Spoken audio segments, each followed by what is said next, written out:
Gather round, kids, as I tell ye this story. It's a story of bloody sabers and flintlock pistols jammed by salty water. Grandpa, I burned my marshmallow. Shut up! I'm telling a story. Respect your elders, damn you. 'Twas out on one of the 6 seas of Salvadore. The distant screeching of seagulls filled the air as the sun set upon the turquoise waves. No land in sight, and so the waves had nothing to lap against except each other and the 2 very exposed necks of a couple of poor marooned souls. They weren't swimming, mind ye. They were standing tippy-toe upon a coral reef. They'd been left for dead, and now they strained to keep their heads over water, hoping that another ship might pass by and pick them up. If nothing else, they had time. At least they thought so. For when the sun went down and the water got cold, something stirred in the corals beneath them. Something crawled up and started nibbling at their toes. How did our brave heroes find themselves in this situation? Well, you'll have to listen to this episode of StoryJazz to find that out.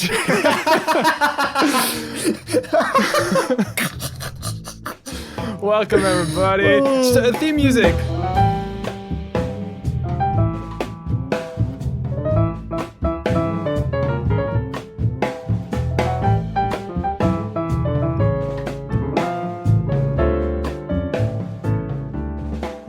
Again, welcome everyone to StoryJazz, an improvised storytelling podcast where we come up with everything at the very last second. Maybe too late sometimes, but we come up with everything on the spot. So everything you're hearing now is completely improvised, completely out of our heads.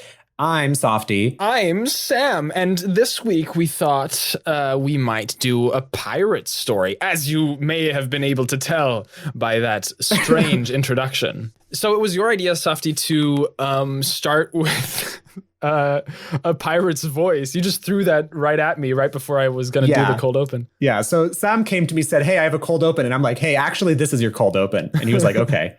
So the way that we do this most of the time is we decide on a rough topic about a week before we record, and then we have some time to let the ideas gestate. Mm-hmm. But we prepare very little. I sort of thought about who these characters could be. I prepared this rough cold open, and I thought about what can we do in a pirate world that hasn't been done? Yeah.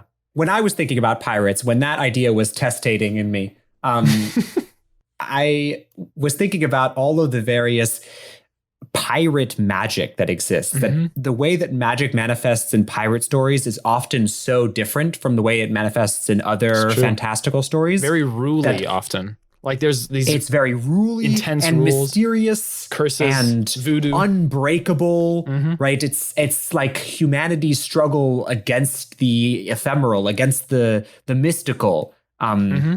And so for me, that's what makes a pirate story truly appealing. It's very cool. It's not the blunderbusses and cutlasses, but the indomitable magic coming from the depths. Okay, so let's mess with that for sure.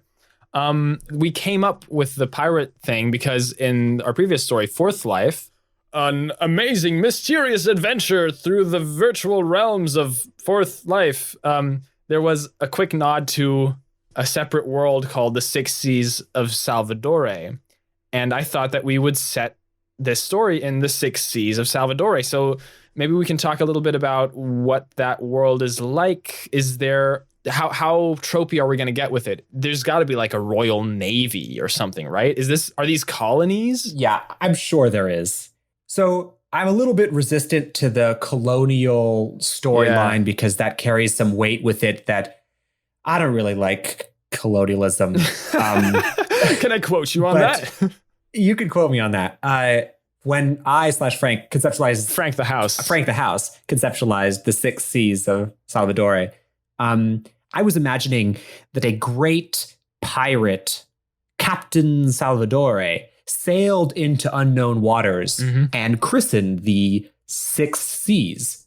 Yeah, and probably, named each of the seas for the curse which lays upon it, or for the color of its waves, Yeah, maybe we leave defining them for later, though, because I want to know who these 2 people are, because we're going to be following them. Right. Right? Who are these 2 tippy-toed, neck-deep scallywags?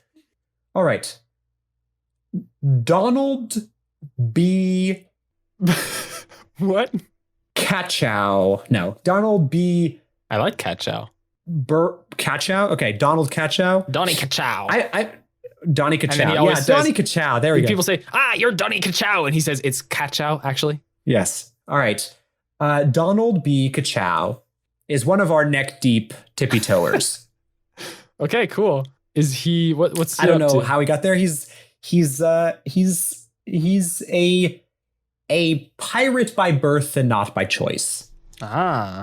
So is there a community of pirates where when you're born into it, and pirate is just the reputable, respectable main job that you do if you're born in this pirates community? are never reputable. No, but this community is a community of pirates, and But it's the core tenet of piracy to be disreputable. Right, outside of the pirate community.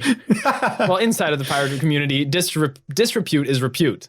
Is repute even a word? Of course. Yes. So Donnie Kachow was born on an island of pirates? To a filthy scallywag pirate mother who never gave him an option to do anything else but plunder and pillage. But really, all he wants to do is, I'm seeing parallels to Harriet, but that works.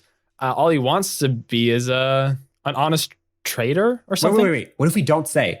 We don't say. Okay. What if we don't say? But it's got to be something honest. But it's his big secret. It's got to be something It's his big filthy secret. honest, something terrible like mathematics or something. So who's our other neck deep tippy toer? Let me look at. I came up with a list of cool names. Why is it better than Donnie Kachow? Nothing is. Donald B. Kachow. I have a name that I really like because it's a nod to one of my favorite characters of all time is Iniga. Like Inigo Montoya? Yeah. Yes. Okay. How did you know? Iniga is great. Iniga is vaguely Spanish. You cannot have it pirates without it being a Spanish. So Iniga.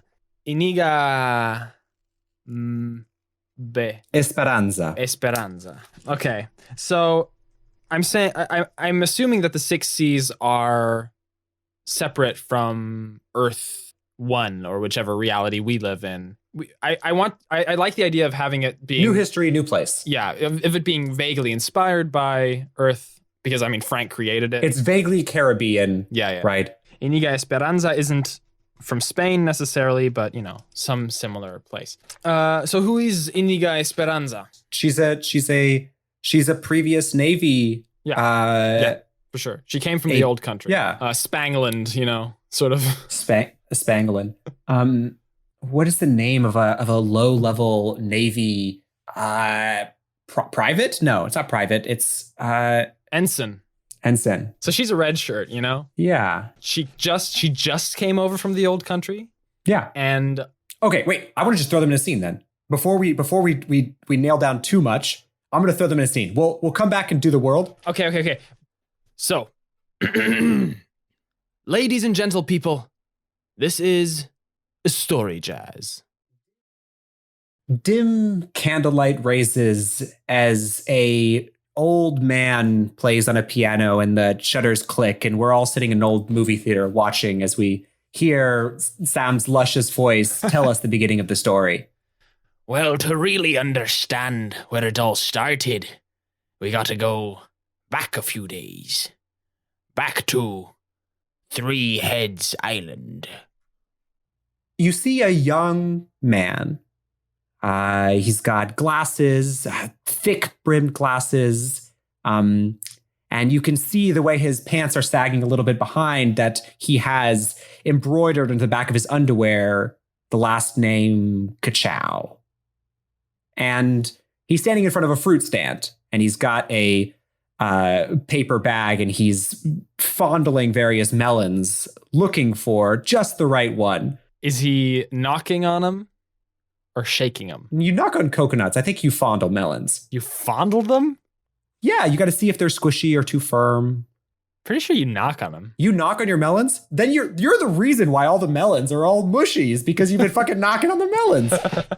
And as he stands there fondling the melons. The first thing you want this character to do is fondle melons? Yes, the first thing I want Donald B. Kachow to do is fondle melons. Have you heard of character defining action? You have now defined Donnie Kachow as a melon fondler. I'm a melon fondler too. I will proudly defend all fellow felon melondlers. Melon fondling is a felony. He hears from behind him, just as he gets bowled over. Well, no, maybe we shouldn't start with somebody getting bowled over. Again in a story. He hears from behind him, "Stop that man! Stop him! Stop that man!" And through the crowd of people in the marketplace that he's standing, a young boy runs by with a chest full of gold and silver just exploding out of the edges, and he's just booking it as a troop of musket-wielding guards chase after him. You see, up on Three Heads Island, where the Royal Navy still ruled, any type of thievery was punishable by death, even if you were just a little laddie. If you could thieve, you were considered a man. And if you were a man, you could be considered a pirate. And if you were a pirate, by the Royal Navy's rule, you could be considered as good as dead. And so on this fine day, Donald B. Kachow watches, trembling in his boots, as a bunch of well-armed individuals that would happily put him to death if they knew who his mother was, just rush by him, ignoring him completely, in favor of a child no more than 11. And he thinks for a minute, is that going to be his fate? Something inside him wants to run after the kid. And something inside him wants to just run the other way. The guards whiz past, and he notices that the kid has disappeared somewhere in the crowd of bustling market goers. As the guards sort of run up the hill, he spots something glinting in an alleyway and notices the kid has ducked out of sight and is now catching his breath. So he flips a piece of 6 to the melon man. I love that. And takes the one he was currently fondling, puts it in the paper bag, and he puts the fondled, not knocked melon into his bag and steps into the alleyway himself. To confront the kid, who now finds himself in a dead end. What are you gonna do? You gonna turn me in? Little bitch. Donnie hesitates. He doesn't really know why he stepped in here, but apparently he's the only one who noticed this kid ducking out. And this is a chance for him. This is a chance to prove himself to the royal authorities here on Three Heads Island, one of the main islands in the 6 seas under royal control. Well, make up your mind. I don't have time to be here all day. Either you're gonna let me go away with this, treasure, or you're gonna fucking turn me in, bitch. And as he thinks and thinks, he hears a voice behind him. Donnie, there you are. And somebody pushes through the bustling crowd into this alleyway and sees him standing across from the little boy. And who's this? Making friends. The newcomer is the quartermaster of the ship that Donnie has been sailing with for the past weeks, and which is captained by his mother. The quartermaster's name is Gatwick. Gatwick Swell. Gatwick Swell. That's so good. And he's a heavyset man with beard whiskers that he loves to color in all kinds of different colors. And he has a pouch of fresh dyes that he's just bought at the market. And he looks at the boy and laughs and says, "Well, looks like you found a good little prize here." And he claps Donnie on the back so hard Donnie almost falls over and says, "Finally you're contributing to the crew, aside from just doing the numbers." Yeah. Hey, Gatwick. The kid drops the chest and whips out a tiny little, just a ridiculously small knife, like a nail picker. And A nail picker. it's technically a knife. It's almost a toothpick. He whips it around crazily and says, I'll fucking jump in your face, my man. I'm not scared. I'll poke your eyes out with this. Bitch. And Gatwick, with blinding speed, considering his size and sort of Gait. and his sort of laid Stature. back, waddly Demeanor. kicks up his foot and sends one sandal flying into the kid's face, who stumbles backward and drops his toothpick. And Gatwick walks up to the chest, picks up one of the coins, and bites down on it. And the silvery foil comes off it, and he chews and swallows and says, "Chocolate coins, delicious." Is the whole chest filled with chocolate coins at this point? Yeah, I think so. But every kind of thievery is punishable by death on Three Heads Island. Oh, That's how hard the royals are. Ooh. Well, little lad, best not get caught. And he wraps an arm around Donnie Kachow and walks him out of the alleyway. Did you say earlier? I don't know if I wasn't paying enough attention, but did you say his name was imprinted on his underwear or something? Yes. Yeah. And that was visible? Yeah. Cool. So as Donnie turns around, or actually, so Gatwick says, "Take a little tribute, Donnie, just to show him who the boss is," and walks out of the alley. And Donnie looks at the kid, who is still wiping sandal sand out of his face, and carefully. Maybe it's wood. Maybe it's sandal wood. Jesus. and sort of hesitantly walks up to the chest. You're really proud of yourself for that one. Doesn't even make any sense. Donnie walks up to the chest and like takes a handful of chocolate coins and like looks at the kid, trying to look intimidating, and then says, "Tribute." And then as Donnie turns around and walks out the alley, the kid reads his name on the back of his butt and says, "This ain't over, Kachow. I'll have my revenge in this life or the next, Bitch. bitch." And he picks up his toothpick, knife, and his chest of coins, and disappears. Melons and chocolate coins in tow, Donnie Kachow walks through the marketplace. He nods to the various merchants who he's made port here before, and so some of them recognize him, especially since he's the one who does all of the shipping for the cook, all of the purchasing, provisioning. He does all of the trading because he's good with numbers, and none of the other pirates seem to be particularly interested in numbers. He's one of the few literates on the ship. Precisely. He nods to the various merchants about the marketplace and chews on a chocolate coin as he makes his way down to the docks. And at the end of the docks is a ship that he knows all too well. The Red Dread. His mother's ship. Except when it's in port at Three Heads Island or any royal-controlled port. They drop little plates over the name, so it says the Bedhead. 2 letters.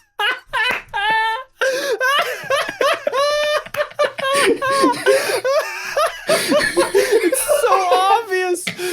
Hey, look at that 3-masted crimson blood red ship coming into harbor with the dragon spearhead at the front and the blood colored sails. That must be the Red Dread. Are you kidding me? This guy's in ship base in port all the time. That's the Bedhead. That's a famous melon salesman. But it's crimson. No, it's the inside of watermelon colored, because that's what they sell. Melons. Famous melon selling ship, the Bedhead. Melon selling ship. And it's strange that nobody has noticed, except for perhaps the melon salesman himself on Three Heads Island, that this ship always tends to purchase rather than sell melons. Yet it's still renowned for its melon sales. I do believe they got to be smuggling something with the melons or something. Yeah. And the melon salesman is all in on it. And like they change, I think they have to exchange the sales when they're going on like a legitimate run to the so-called legitimate run. To a more watermelon hue rather than its blood hue. He makes his way up to the cross plank or whatever that thing's called to get his way. It's not called a gangplank, is it? Gangplank. Is it called a gangplank? Or No, I do believe it's the gangplank, yeah. I always thought the gangplank was what you had to walk when they say walk the plank. That's just but maybe the that plank, is that same plank. I think it's the same Yeah, plank, okay. but there's just nothing on the other end. So he walks the plank towards his ship, which is not quite a death threat for him, even though he wonders every day if he's going to be just offhandedly killed by one of the crew in a fit of drunken rage. He's spoken to his mother about it before. He's asked her repeatedly to put corks on the end of all the sabers when they're not in combat, but none of the pirates seem to agree to such a safety measure. Oh, boy. So as he boards the ship, he sees two of the crew in a heated argument. And between them, 3 melons splattered on the deck. Gatwick stands at the mast watching, not interfering, hearing the argument get more and more heated as the two pirates, melon salesmen, seem to be pointing at the various melons and screaming at one another in indistinguishable fury. That one was mine. No, that one was mine. I was going to use it. No, listen, can you let me speak? And the other one says, I do not care which melon was yours. If you splatter them on the ground, they're not useful to anyone. You impudent You splattered. sea-rat. You splattered them. You splattered them. You walked into me. Well, if it weren't for the fact that you were carrying them with such imbecilic, numbling, fumbling, butterfinger hands, you son of a cockroach, you barnacle-bearing... Barnacle-bearing, and he draws his saber. Listen here. no cork on the end. He points the pointy end at the guy's beard. Corks. Donnie Kachow waddles forward, putting his sack of winter melons on the ground, and he pulls a cork out of his pouch because he always carries a pouch full of corks on this particular ship, and he pokes it on the end of the saber in the middle of the argument. And the man turns his eye on Johnny and says, "Oh, you want to lose a finger too, huh? Or maybe a little more than that?" And Donnie... Wait. The other pirate says, "Are you stupid? How do you expect our bookmaker to keep track of anything if he doesn't have enough fingers to count on? Are you an idiot? You're going to cut the fingers off the only person on this entire ship who could do any mathematics whatsoever." Well, look, I guess I am an impulsive man, okay? But I was planning something here. We were going to use these melons, put the crystals inside like we always do, and then smuggle. And then from the captain's cabin comes, "Enough!" And everybody goes silent. And you hear one knock of wood on the deck and another knock of wood on the deck as two peg legs make their way out of the captain's quarters. Beautiful peg legs. Beautiful, ornate peg legs with small slippers on the end of them.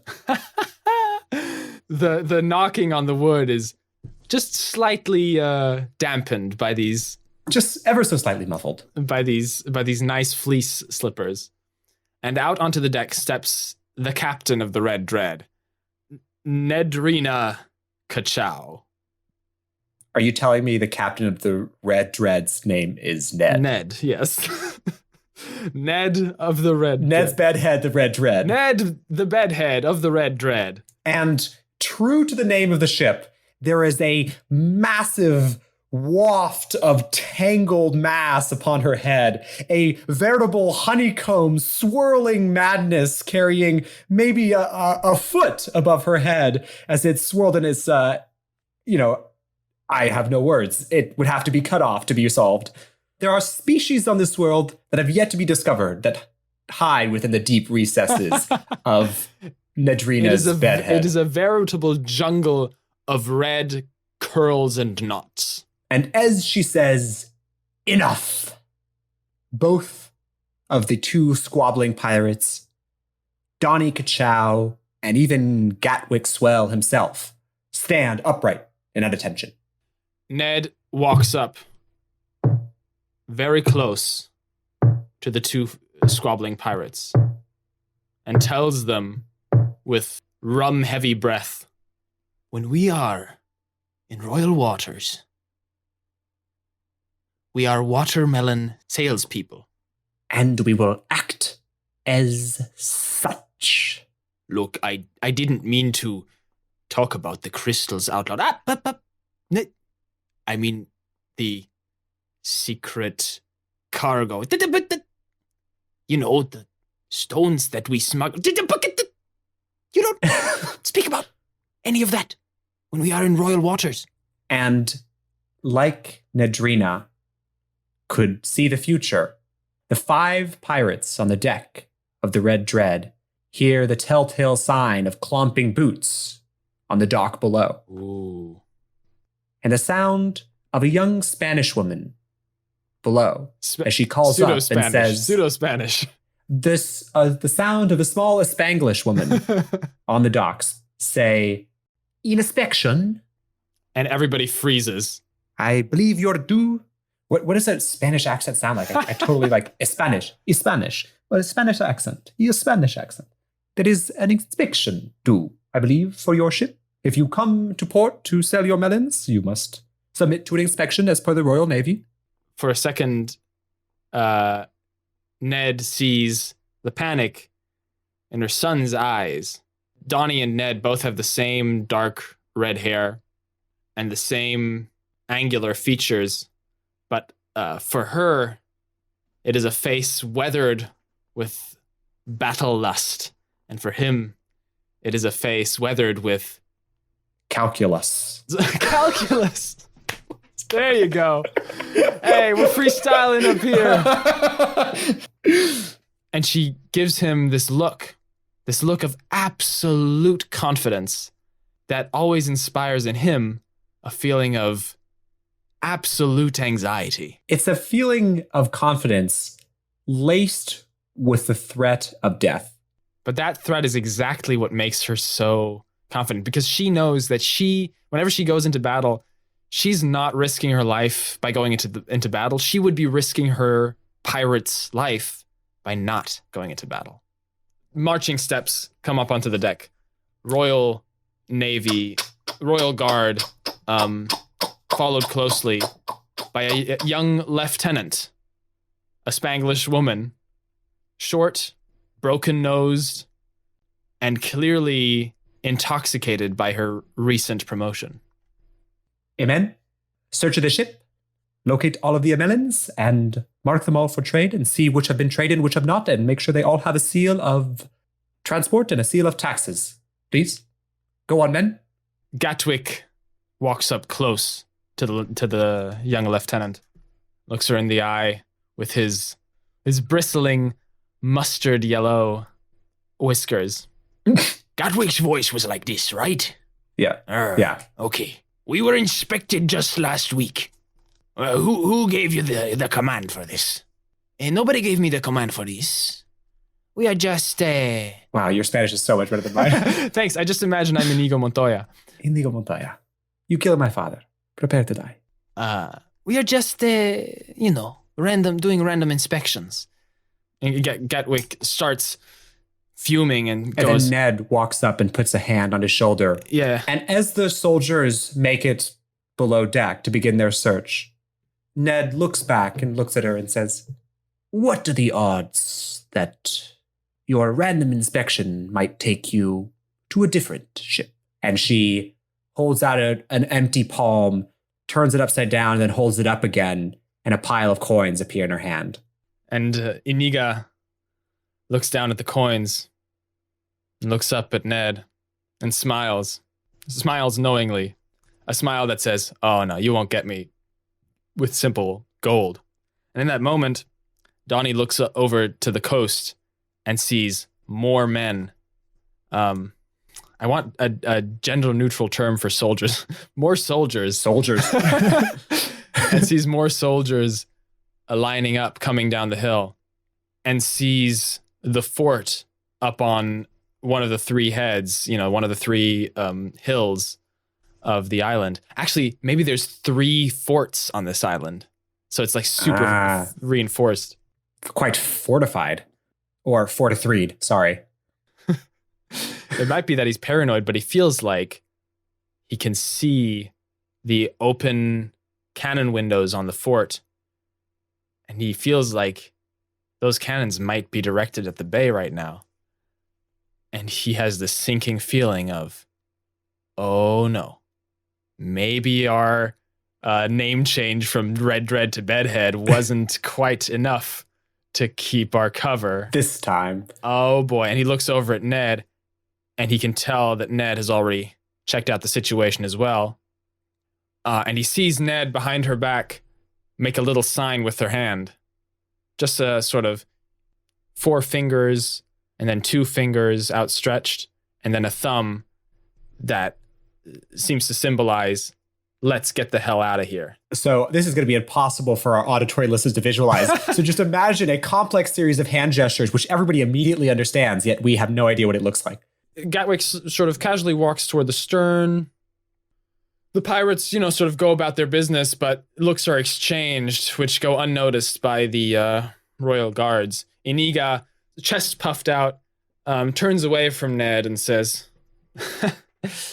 let's just wait for the inspection to complete before we talk about exchanging any sort of tax on your goods, eh? And Ned says, yes, let's. And a few tense moments pass. And then the cork comes off of the end of the saber. And Iniga turns around and seems to realize something is going on. Some of the pirates have climbed to the top of the masts, and the ship has started to drift a bit, and its nose is pointing toward the outside of the bay. And Gatwick... He whips out a saber, and he cuts the line attaching to the dock, and he kicks the gangplank out from the edge, and with the sound of the splash as it hits the water, the Red Dread is already moving. Exactly. The sails come down all in one, and they billow with wind, and the ship surges forward. Right as Iniga is pulling out her saber, she falls onto the deck. And the 2 arguing melon pirates now, each put a sort of firm boot on her saber, and she yanks a couple times but can't get it free as they grin slobberily at her. I don't know what that word was. Slobberily?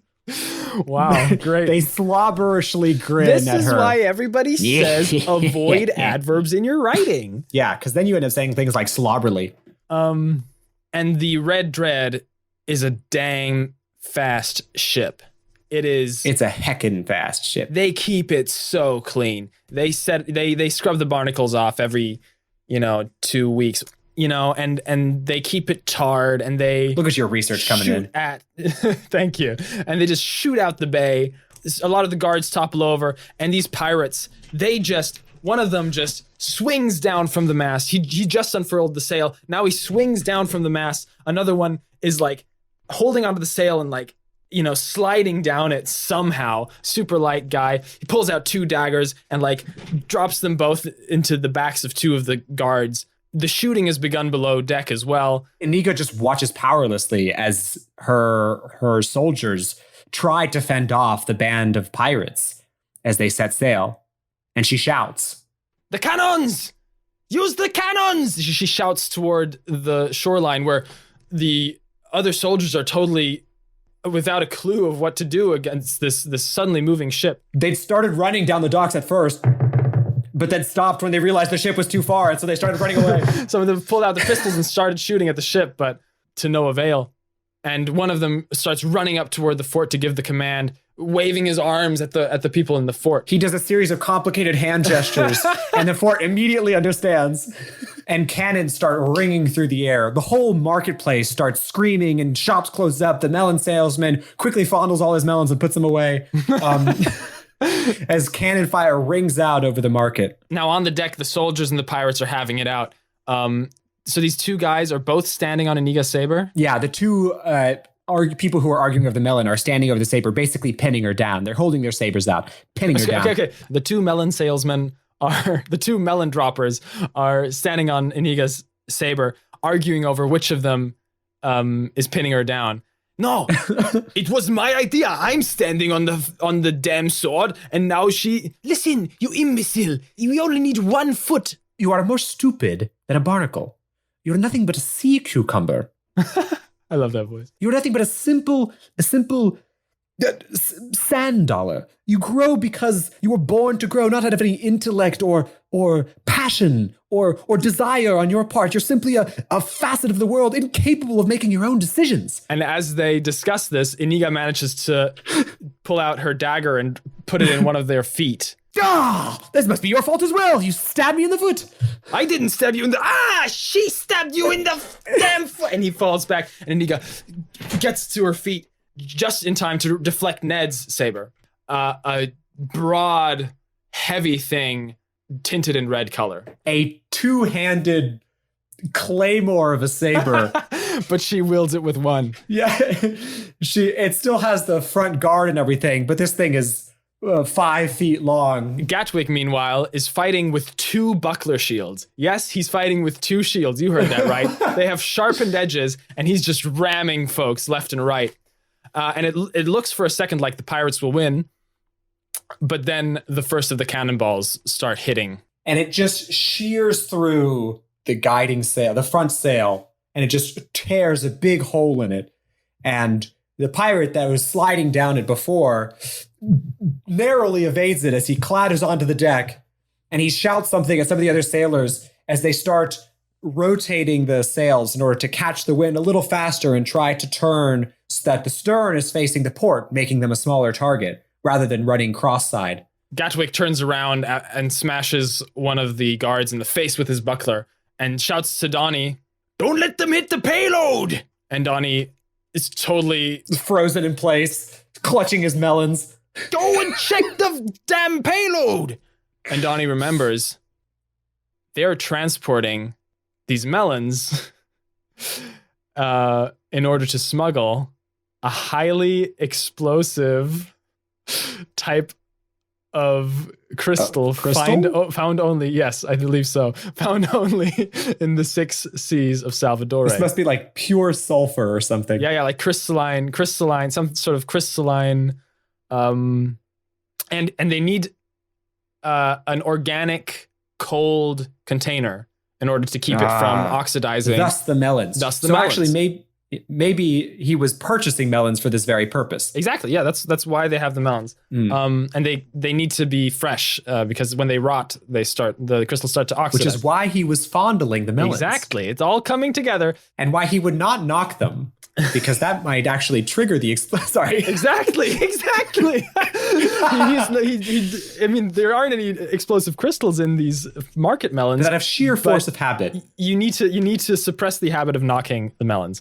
Yes. So he jumps below deck, and he's immediately faced with a royal guard so covered in blood that at first he thinks it's one of his pirate mates, because they're often covered in blood. Often. And he says, "Jamie?" And Jamie turns around and is wearing royal blue.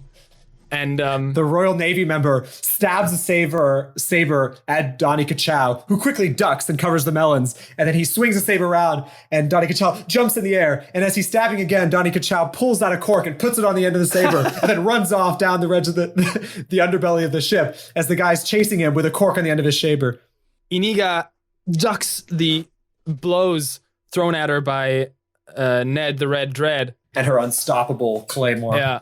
And she doesn't know what to do against this onslaught of heavy blows, but she manages to whip her own saber around and carve out a chunk of Ned's hair, at which point Ned stops for a second, looks at her. Her hair is unmoving, but there's now like a cavity in it. Yeah.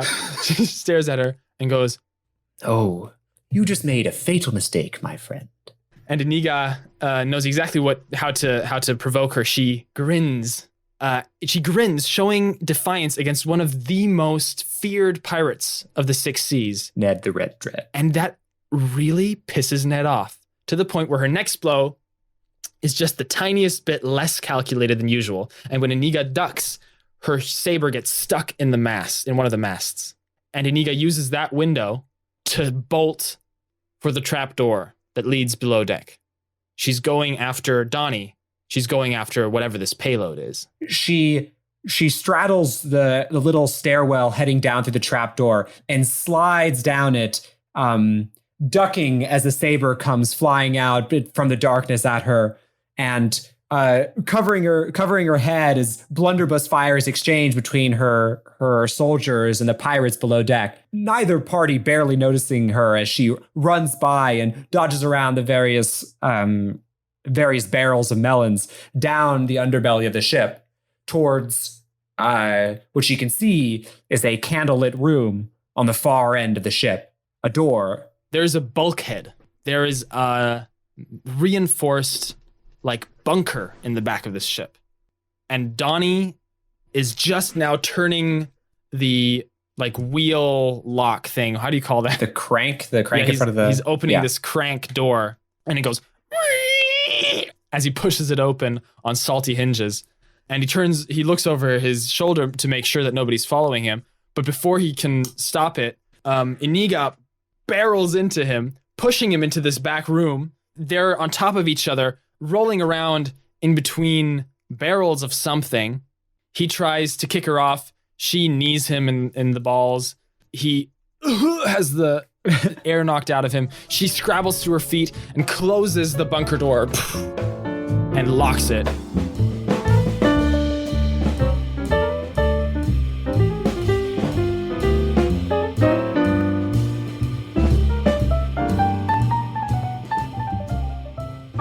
Oh, I do love the sea shanties played by the jazzy sea shanties. The jazzy sea.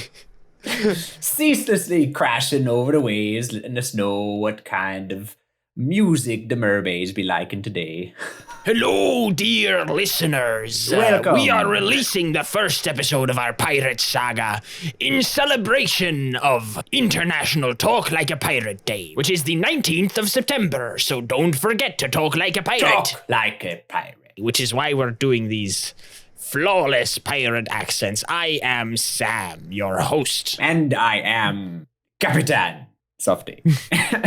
Welcome to our podcast. Thank you for listening. Thank you for sharing. Thank you for telling your friends, family, dogs, cats, reptiles, and furniture about our podcast. We really appreciate all of the word of mouth spreading that you've done. Yarrr, this be true. But don't do any other word of mouth spreading. Be safe. It's COVID out there. Yarrr, this be even more true. We are at StoryJazz Cast on Instagram and Twitter. Please do follow us there. And you can find us on Facebook, and you can email us at storyjazzcast@gmail.com. Tell us your ideas. Tell us what you loved. I guess you can tell us what you hate as well. We'll take that into account. We'll just straight up delete that email. You can leave us a review on Apple Podcasts too, because those apparently are important. And we'll be releasing the next episode, the next chapter of the Six Seas saga in 2 weeks. Yes, look on the horizon for a bottle, or a corked bottle with the next episode of StoryJazz. A corked bottle containing a .mp3 file. And until then, we love ye. We love ye. Iniga turns around to face Donnie. Just the two of them now. In the flickering light, she holds a saber to Donnie's neck and she looks at the various barrels around her, each of them marked with "This way up, fragile, do not tip over." And she says, For pirates, you're pretty orderly. You really take care of your cargo. Yeah, I guess we do, says Donnie. Outside, the battle is still raging. We hear gunshots, we hear sabers clanging, but it gets less and less. Can I? And he pulls another cork from his pocket and he puts it on the end of her saber. And she looks at him like, "A what?" I assume you locked us in here to make demands, right? From what I hear out there, your crew is dying right now. Sorry about that. It's the way of the sea, right? But, look at me. I'm not a fighter. I don't think you need all that threat to keep me cornered. so to speak.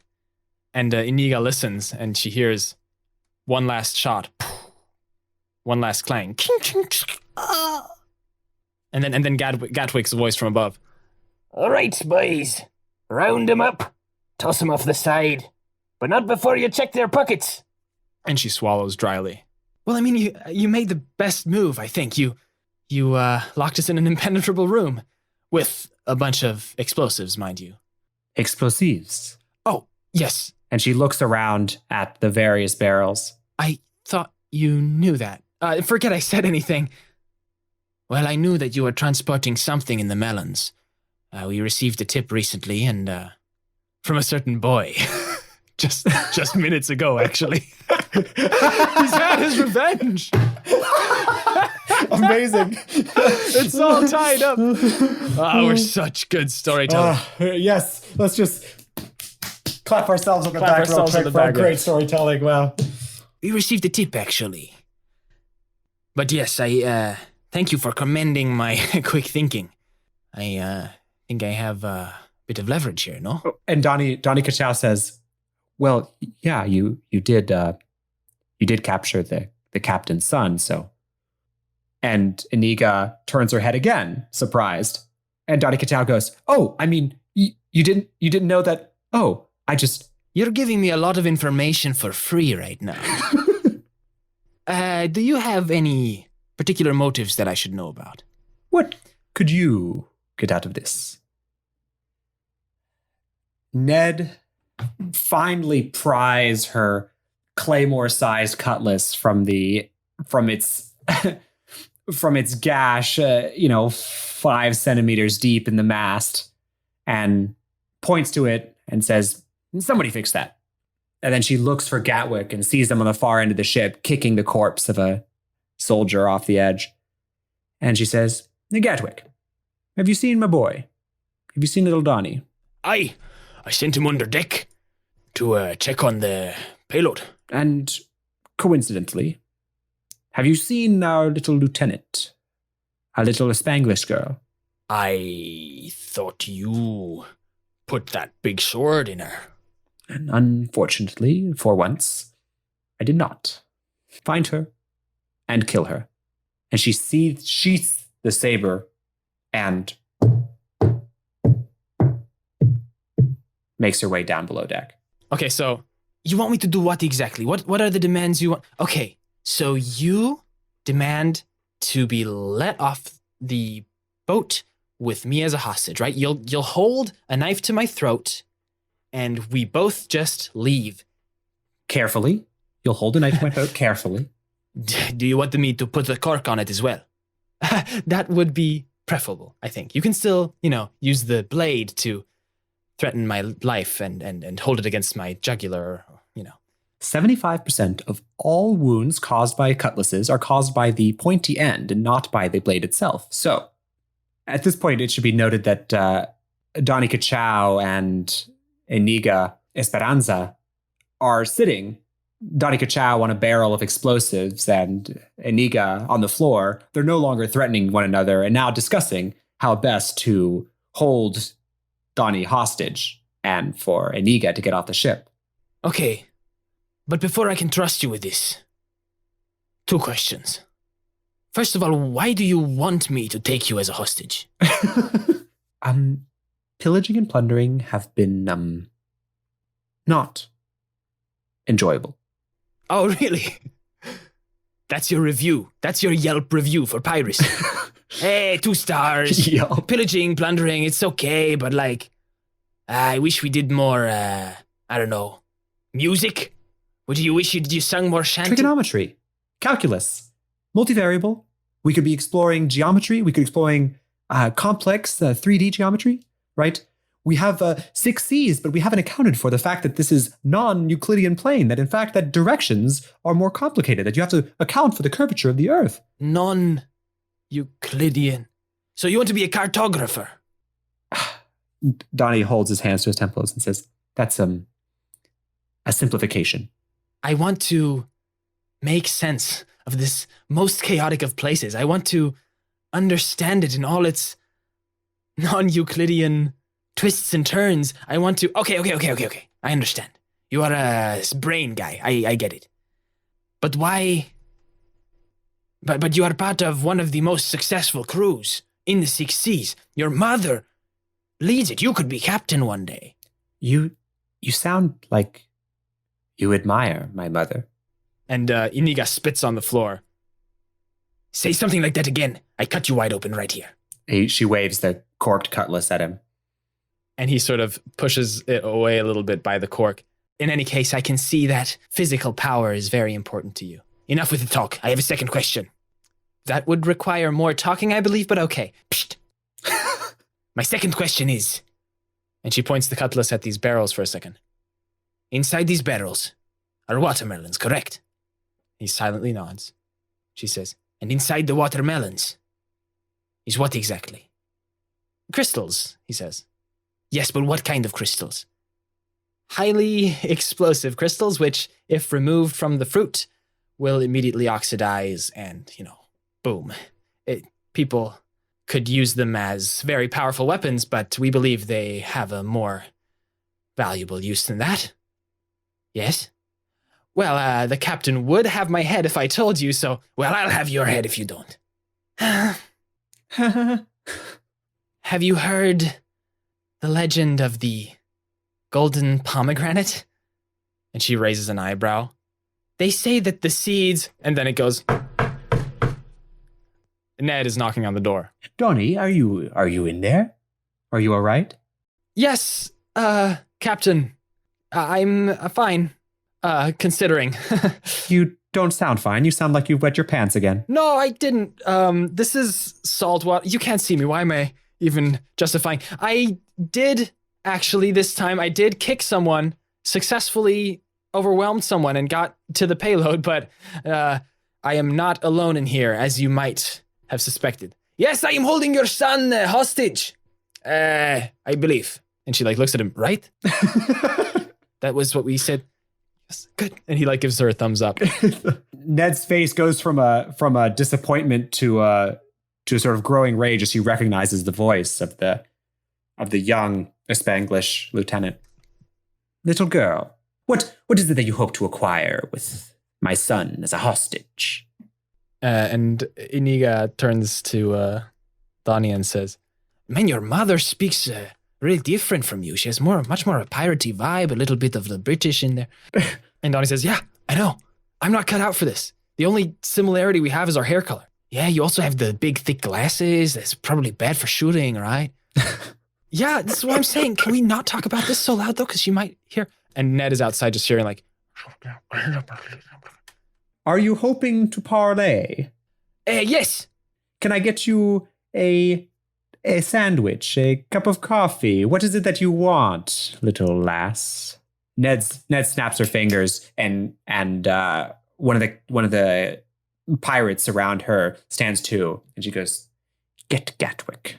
Yes, I have demands. I am not going to be killed by the likes of you scoundrels. A fair enough agreement. Is there anything else you want? That is the main thing. I want this boy as a hostage so that you cannot kill me on my way off the boat. I want you to let me out at the nearest island. We are 10 minutes from Three Heads now? I want you to leave us at the Dragon Roost Island. It should be only a few minutes from here. This be a negotiation, don't it?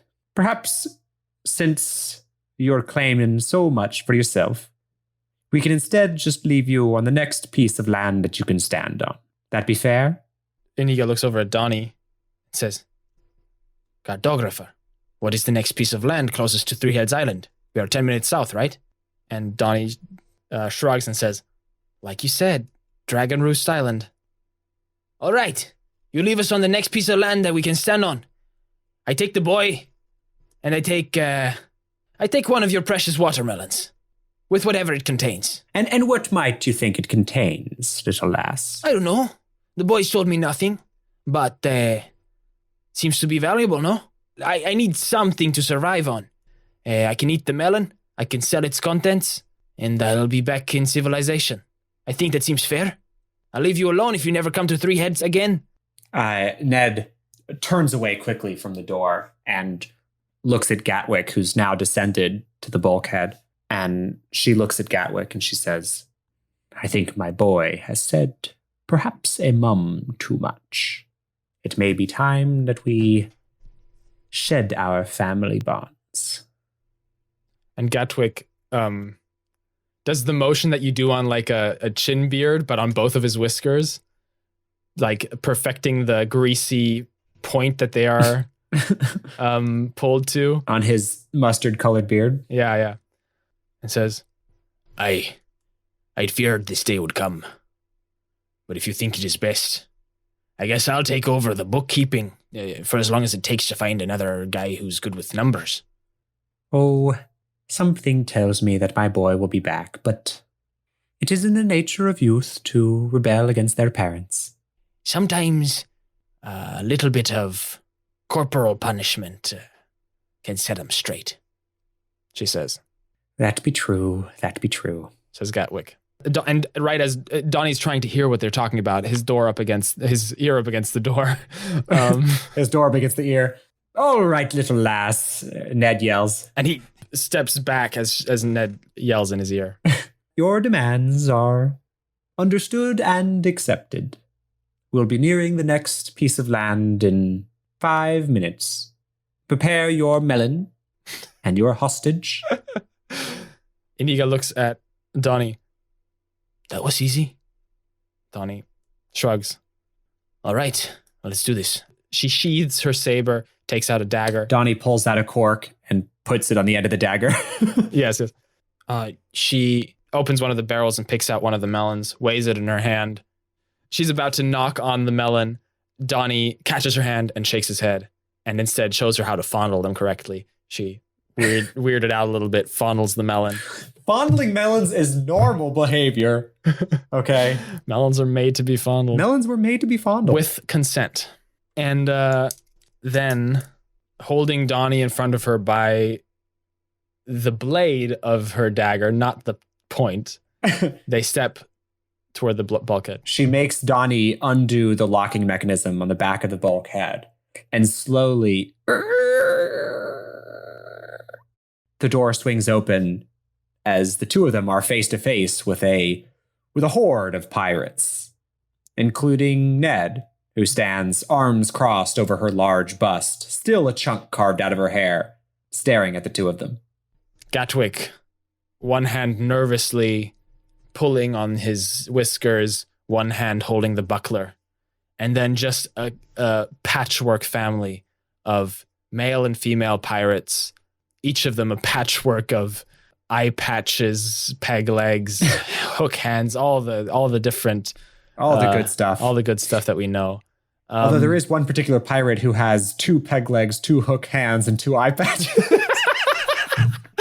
Oh yes, we call him Blindy. Blindy McStumble. That's terrible. That's awful. He turns out in a later episode, Blindy McStumble is absolutely incredible as a pirate. Yeah, he's also an excellent piano player. All his other senses have been heightened incredibly by his severe disabilities. Yeah, he has no sense of touch or sight. Or hearing or orientation. He's just a soul wandering in an endless void. But his sense of taste is phenomenal. He's the cook. He's That's the who he cook is. and the pianist. Perfect. So as they pass their legendary pianist, Come and on. Ned, You gotta emphasize that T. Ned and Gatwick part ways as standing maybe a foot shorter than Donnie, Iniga holds the blade up to his throat and walks carefully through the menagerie of pirates and up to the upper deck. I'm so proud of Blindy McStumbles. I'm sorry. But as she and Donnie look around, there's no island in sight. They walk up to the edge, to the railing at the edge of the ship. They're out on open waters. Iniga turns around to Ned coming up on deck and says, "So I assume we wait a few more moments until we reach Dragon's Roost?" And Ned says, No, I think we've reached our accord here. This be the closest piece of land that you can stand on. And the ship slows as the crew yells, I don't know, whatever you yell to slow the ship. Furl the sails, yells Gatwick, and the ship slows. Why don't you take a gander for yourself? And as Iniga and Donnie peer over to the edge, seeing the faint glint of a coral reef beneath the water, they feel Ned's broad, thick-fingered hands on their backs as they're just shoved, and they just hurtle through the air. Iniga slipping with a dagger and shaving a whole portion of his of Donnie's stubbly beard as they go down. Donnie doesn't even have time to gasp in fear as he splashes through and immediately knocks his head and his shoulder into the corals below. And he sputters and holds onto the rocks. They're not rocks, but it's an organism, right? Yeah. Holds onto the corals and pulls himself above water, gasping for air, and looks up at Ned, who looks, even now, sly, grinning at him. Ah, my boy, it has been a pleasure working with you, but I'm afraid it is time you grew up on your own for a bit. You'll always have a home here when you decide to stop being a traitorous sea bag. And Donnie wants to reply, wants to defend himself, but realizes she must have known for a while. She must have known that I wasn't having the time of my life out on the sea the way that she has. And his feet are scrabbling to hold on to the corals so that his head will stay over water. And Iniga pulls herself up, breaststroking, refusing to stand on the corals, and says, "We said dragon roost."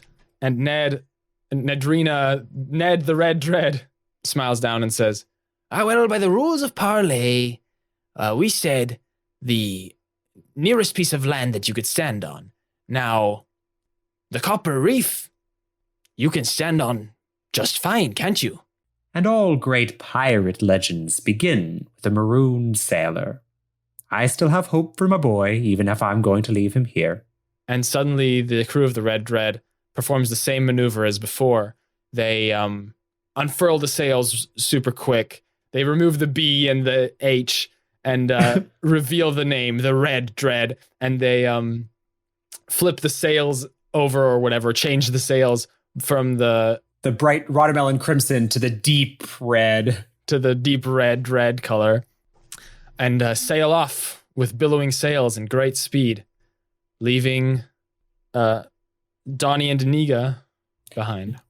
Bye, my boy. I'll miss you dearly, but perhaps not as much as you'd hope. Well, here's where we begun our story, says our pirate narrator from the beginning. Do you guys remember? And yes, just as Ned the Red Dread said, every good pirate legend begins with being marooned. I don't happen to know how many good Navy lieutenant stories begin with a marooned lieutenant, but I suppose we'll find that out too. I suppose you're wondering how our two heroes make it off of this copper coral reef. Well, the answer be lying in one of the most deepest and darkest and well-kept secrets of the ocean floor. And that is, if you scramble and squabble long enough in the water, there's one thing that'll always find you, and that'd be sharks. And as the sun set on these two young neck-deep tippy-toers, and the night sharks came out for an evening feast in another part of the six seas, another pirate crew sailed under the indigo sky. It was the crew of the Silver Spear. And we see an incredible silvered pirate vessel, almost reflectively lacquered, speed across the waves. It curiously rips over the edge of the horizon just as Ned's Red Dread disappears on the other side. And a young, rotund female quartermaster steps up the steps to the stern where the steering wheel is located, where stands the ship's captain with a tricorn hat and their back turned toward us. And the quartermaster says, Well, Captain, is there any particular heading that you have for us, or we just all sails ahead again? and the captain takes an eternity to answer and then says, I found them. Some of them at least, I believe. And the quartermaster's eyes go wide, and she says, Wait, you found them? You mean we've been sailing in a straight line for a month now, and we just found them? Yes, says the captain. And she says, Well, how? How could you possibly have? And the captain turns around and looks at her, and we see that both of her eyes are covered in scars and seem to have been replaced with spheres of pure steel. Looking into her eyes, what looks back is nothing but silver, a perfect reflection Of your own eyes. And she says, I see everything, my dear. And in her hand, she weighs a golden orb, or is it a fruit? No, it's both. It's a golden pomegranate.